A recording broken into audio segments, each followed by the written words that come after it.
Hola, hola les amis et bienvenue sur El Tarot de Malou. Dans cette vidéo, on va regarder votre horoscope pour la semaine qui arrive, à savoir du 20 au 26 janvier 2025. Comme toujours, ne prenez que ce qui vous parle, ce qui vibre avec vous, ce qui vous permet d'avancer. Si vous désirez une consultation privée, vous connaissez la chanson maintenant, on se retrouve sur mon site letarotdemalou.com et je voulais vous faire un petit teasing pour la chaîne d'interview qui est la spiritualité pour tous.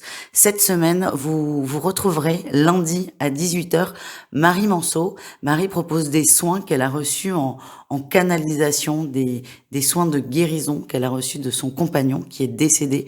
Elle a un parcours qui est très intéressant, donc cette vidéo sort ce lundi à 18h. Et jeudi, je ne sais pas encore, ce sera la surprise. Soit on parlera de médiumnité et de communication animale, ou on parlera des galactiques. Vous voyez, la fourchette est quand même très large. Donc, si vous êtes curieux comme moi, je vous invite à vous abonner. Je vous mets évidemment le lien sous la vidéo. Et on se retrouve tout de suite avec votre signe pour votre horoscope.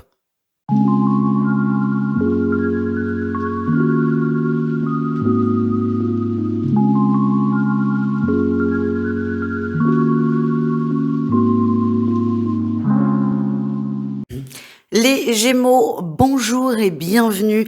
Les Gémeaux, super semaine. Votre énergie principale, c'est je quitte une relation toxique, quelle qu'elle soit. C'est pas forcément amoureux. C'est je quitte une relation dans laquelle je ne me sens pas bien. Je me sens manipulée. Ça y est, c'est le coup d'envoi. Il y a eu beaucoup de prise de conscience, beaucoup de doutes, beaucoup de souffrances. Et là, ça suffit. Vous en avez ras-le-bol. Vous barrez, vous vous barrez. Mais ça peut être une relation toxique amoureuse, ça peut être une amitié, ça peut être la famille, ça peut être le boulot, ça peut être énormément de choses. Ça peut être aussi une dépendance à la cigarette, à l'alcool ou à ce que vous voulez. Vous décidez de sortir de ce schéma. Vous en avez votre dose, vous en avez votre claque et c'est OK. Donc franchement, bravo les amis. En atout, on a la reine de coupe. Vous apprenez à vous écouter. Vous écoutez ce que vous ressentez. Vous sortez de cet ego qui vous dit, par exemple, dans une relation, non mais il faut absolument que tu restes avec lui parce que sinon tu seras toute seule, tu seras triste. Oui, peut-être qu'il a pas tort. Vous sortez de ça, vous sortez de cet ego, vous écoutez ce que vous ressentez réellement dans le cœur, vous écoutez cette souffrance, vous écoutez vos blessures, et c'est ça qui va vous permettre de partir vers vous finalement. Le défi, le challenge, on a quand même un valet de coupe.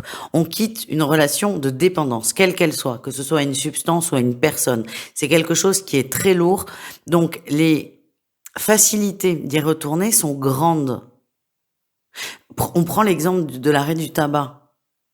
Heu, c'est d'utilité, c'est de notoriété publique que pour arrêter de fumer, la personne a eu 4, 5, 6 tentatives avant. Là, c'est pareil, c'est-à-dire qu'on part en se disant: «Waouh, trop bien, je me libère», mais on peut très vite retourner dans cette dépendance et ça fait partie du schéma. Donc juste, ne vous en voulez pas si c'est le cas. Si vous doutez de vous, c'est normal. C'est même rassurant, hein. Donc, s'il y a des moments où vous dites, ah, finalement, ne vous en voulez pas, ne culpabilisez pas, les amis. Quels que soient les pas que vous faites sur la semaine et ensuite, ils sont importants. C'est pas le nombre, c'est pas la distance que vous allez parcourir qui est importante. Ce qui est important, c'est de commencer. Et c'est votre réussite. Vous y allez. Quoi qu'il arrive, vous y allez. Vous faites le premier pas. Et le mieux, c'est de ne pas avoir d'attente ou d'objectifs trop forts. Faites le premier pas pour quitter cette dépendance, cette toxicité, cette nocivité. Et réjouissez-vous d'y arriver. On continue avec le pro, les Gémeaux. En atout, on a un valet d'épée. On discute, on échange, on apprend aussi des informations sur la suite des événements. Il y avait peut-être des questionnements par rapport au travail, par rapport à une éventuelle promotion ou quelque chose du genre. Là, vous avez des éléments de réponse, mais vous n'avez pas tout. Hein, on est sur un valet, c'est des petits éléments, il y a de la communication qui se met en place, mais on n'a pas la finalité, pas encore.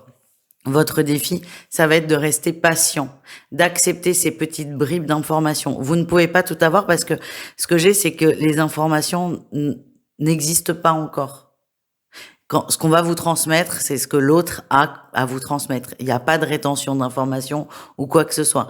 Donc soyez patient, laissez les choses se faire. Vous serez le premier au courant. Voilà les amis. Au niveau relationnel en général, en atout, on a le changement. Ben oui, on décide de changer, on décide d'avancer, on décide d'évoluer, on décide d'aller vers des choses qui nous correspondent le plus, qui nous correspondent le mieux. Le défi, le challenge, c'est de trop réfléchir, de trop se prendre la tête, de trop cogiter. En bon Gémeaux, il y a cette dualité, elle fait partie de vous. Là, elle risque de vous plomber un peu, mais comme je vous l'ai dit précédemment, le doute est raisonnable, le doute est humain, ne culpabilisez pas. Le tout, c'est que ce doute ne vous bloque pas. Après, j'ai pas de baguette magique, j'aimerais, mais j'en ai pas. C'est juste vous transmettre que c'est une possibilité et que si vous êtes confronté à ça, de ne pas paniquer et de ne pas vous braquer complètement. Voilà les amis. On continue avec le sentimental au cas par cas. Alors, je l'ai pas précisé dans l'intro, mais vous le savez, le mieux, c'est d'aller voir son signe lunaire pour tout ce qui est affectif. C'est le plus adapté à votre situation. Les triangulaires, on est attirés comme des aimants. On ne peut pas résister. On a beau mettre en place tout pour couper la relation ou pour prendre des distances, on n'arrive pas à résister. On est attirés inlassablement l'un vers l'autre. Et on va se laisser tenter. Voilà les amis. Les couples, on a les secrets. On se confesse, on discute, on échange, on se confie, pas confesse. Parce que j'ai pas l'impression qu'il y ait de grandes révélations. C'est pas je t'ai trompé ma chérie, je suis désolée, pas du tout. On se confie sur des blessures, des choses que vous avez vécues, peut-être enfant. Alors vous ou votre autre, en tout cas, on discute et ça va accentuer la complicité et ça va vous faire beaucoup de bien aussi ces échanges. Les célibataires, attention, on a la désillusion par rapport à une situation, par rapport à une personne. Vous avez peut-être un peu trop idéalisé votre crush et là, vous tombez de haut. Alors, la hauteur dépendra du fantasme que vous avez mis dessus. En tout cas, c'est la débandade. C'est la débandade, c'est la désillusion. Je l'avais imaginé intelligent et gentil, et en fait, je me rends compte que c'est quelqu'un de très méchant. C'est fait pour vous aider, pour avancer, pour aller vers une personne peut-être qui vous correspond mieux. Voilà les amis, je vous embrasse, je vous souhaite une excellente semaine, et je vous dis à tout vite. Ciao.